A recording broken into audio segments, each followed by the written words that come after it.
सर्वसामान्यांना महागाईची झळ. घरगुती सिलेंडरच्या दरामध्ये 29 रुपयांनी वाढ. मुंबईमध्ये घरगुती सिलेंडरचे दर 941 रुपये 50 पैशांवर 3 महिन्यांमध्ये दुसऱ्यांदा दरवाढ. महायुतीमध्ये ऑल इज नॉट वेल. नवी मुंबईतील शासकीय कार्यक्रमाचं एकनाथ शिंदेंना निमंत्रण नाही. महायुतीमध्ये शिंदेंना दूर ठेवण्याचा प्रयत्न होत असल्याच्या चर्चा.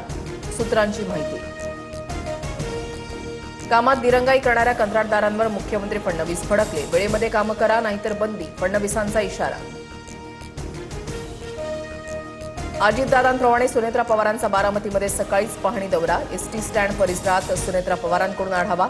बारामतीत विविध विकास कामांची पाहणी. नाशिक विधान परिषदेच्या पाठिंब्यावरून महायुतीमध्ये गोंधळ कायम. आजही नेत्यांमध्ये चर्चा होणार. गोकुळ गीतेंची उमेदवारी कायम राहिल्यानंतर पाठिंब्यासाठी प्रयत्न.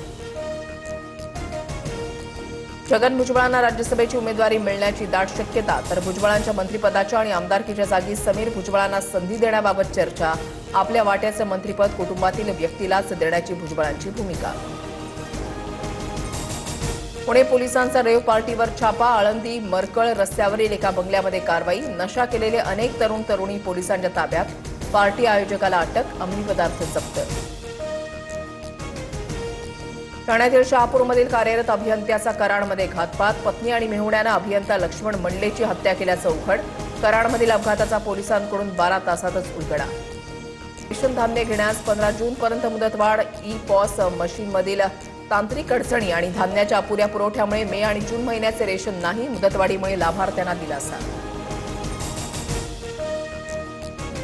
मान्सूनचं तळ कोकणात आगमन. राज्यातील उर्वरित भागातही लवकरच मान्सून दाखल होणार. पुढील 4 दिवस राज्यातील बहुतांश भागात मेघगर्जनेसह पावसाची शक्यता.